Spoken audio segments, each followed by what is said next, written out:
22 years ago, I was very, very lucky to give birth to a beautiful set of twins. At the time, there was not a lot of children's clothing around. Your choices was very, very limited. And I struggled to find garments that was really good enough for my beautiful set of twins. I started then making clothes for them. Now, I grew up on a farm and I absolutely love nature. So what I did was I hand painted little elements from nature onto pure cotton, dyed it in a pot on the stove, and yes, made clothes out of it. And everywhere I used to go, people would stop me and ask me, where did you get that beautiful creative stuff from?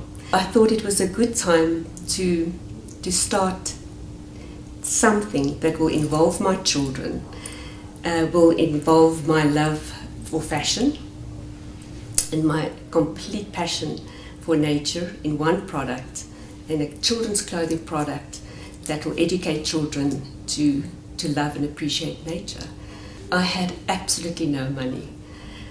I had the passion and the talent, and I had this beautiful clothing that I made for my kids.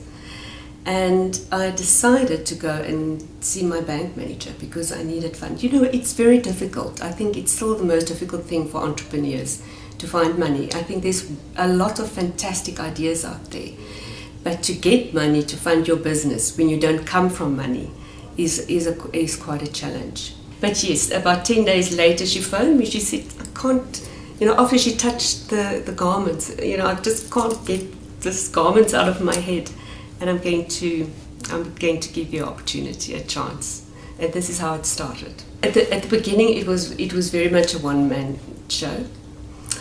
From my spare bedroom, it was me cutting it, making the patterns, sewing it. And soon I partnered with a seamstress, Joan. She passed away a few months ago. Eventually, we employed about 3 more girls, and within 6 months or so, we realized, no, we need a little factory. So we opened our first little factory in Athlone.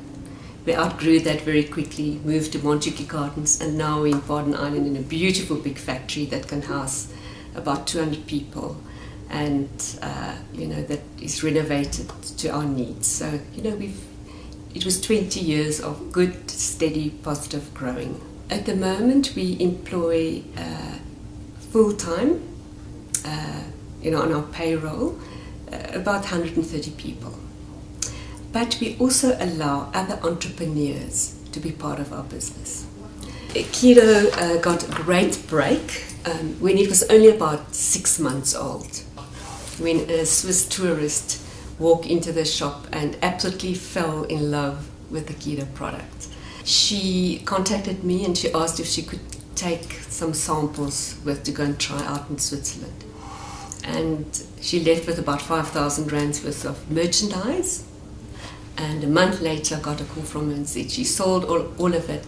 Can she open a shop in Switzerland?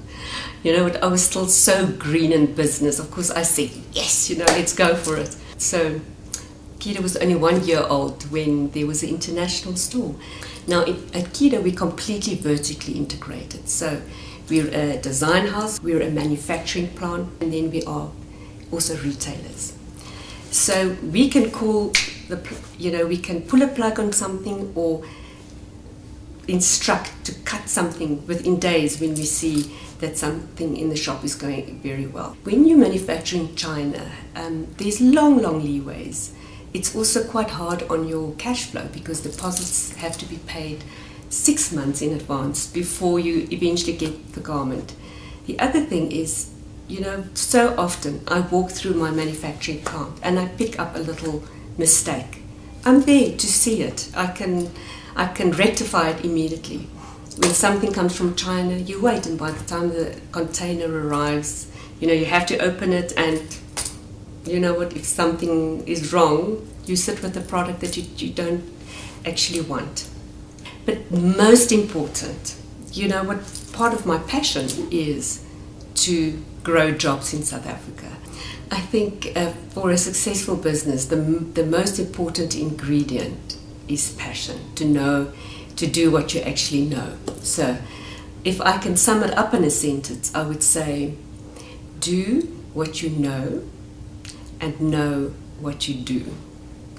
Also know what you don't know and know the people that know what you don't know. What I would love to see the children of the world wearing my product. You know, all of us, of course, have our dreams.